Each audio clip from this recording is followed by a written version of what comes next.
Virgil Abloh, fashion's highest-profile black designer and the creative mind behind Louis Vuitton's menswear collections, died on Sunday of cancer. Abloh, who was American, had worked to transform the French luxury brand since being brought in as the men's artistic director in 2018. His arrival marked the marriage between streetwear and high-end fashion, mixing sneakers and camouflage pants with tailored suits and evening gowns. His influences included graffiti art, hip-hop, and skateboard culture, a style embraced by Louis Vuitton as it sought to attract younger customers. In July of 2021, parent company LVMH expanded his role to include launching new brands and partnering with existing ones in a variety of sectors beyond fashion. LVMH also bought a 60% stake in Abloh's Off-White label, which it folded into the parent company. Abloh, who was 41, had been battling a rare, aggressive form of cancer, cardiac angiosarcoma, according to a post on his Instagram page. LVMH chief executive Bernard Arnault said, quote, "Virgil was not only a genius designer, a visionary, he was also a man with a beautiful soul and great wisdom." 13 of Europe's top telecoms companies sent a firm message to US tech giants on Monday.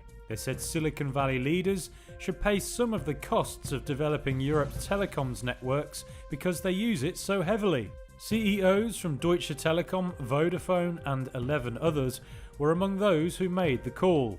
It comes as the industry faces massive investments for 5G, fibre and cable networks. That to cope with data and cloud services provided by the likes of Netflix and Google's YouTube.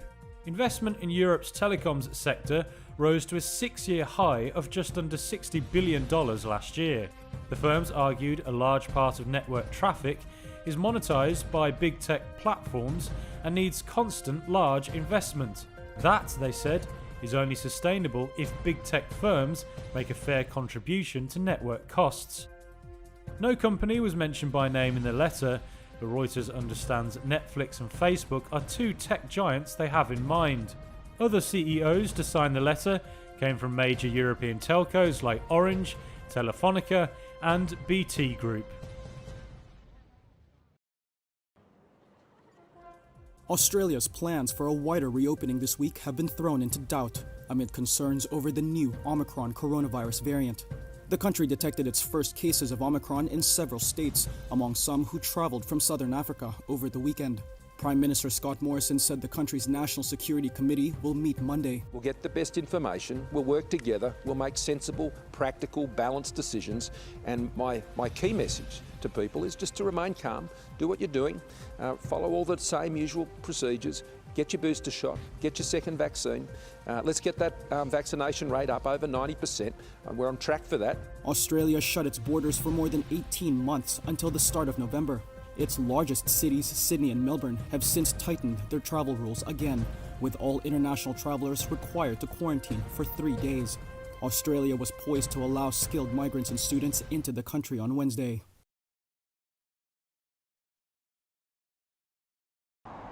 The U.S. State Department and Centers for Disease Control and Prevention on Saturday advised against travel to 8 southern African countries after the White House announced travel restrictions in response to a new COVID-19 variant. Omicron, dubbed a variant of concern by the World Health Organization, is potentially more contagious than previous variants of the disease. It could take weeks for scientists to fully understand the variant's mutations and whether existing vaccines and treatments are effective against it. On Saturday, U.S. Vice President Kamala Harris urged Americans to get their shots. If you have not had the booster shot, get the booster shot. Cannot stress enough the importance of getting vaccinated for those who have not been vaccinated. So far, the Omicron variant has not been detected in the United States, but Dr. Anthony Fauci, the nation's top infectious disease specialist, said on NBC's Weekend Today show, quote, "I would not be surprised if it is." The variant was first discovered in South Africa and has also since been detected in Germany, Italy, Belgium, Botswana, Israel, and Hong Kong. Britain detected 2 cases of the new variant on Saturday. In response, Prime Minister Boris Johnson laid out measures that included stricter testing rules for people arriving in the country. We're not going to stop people travelling, but we will require anyone who enters the UK to take a PCR test by the end of the second day after their arrival, and to self-isolate until they have a negative result.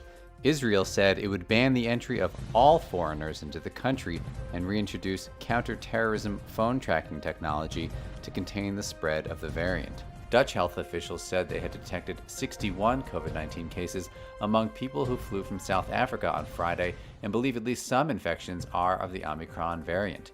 Although epidemiologists say travel curbs may be too late to stop Omicron from circulating globally, many countries around the world, including the United States, Brazil, Canada, and European Union nations, announced travel bans or restrictions on southern Africa on Friday. A U.S. official told Reuters the Biden administration could also add other countries to the travel curb list if the variant spreads.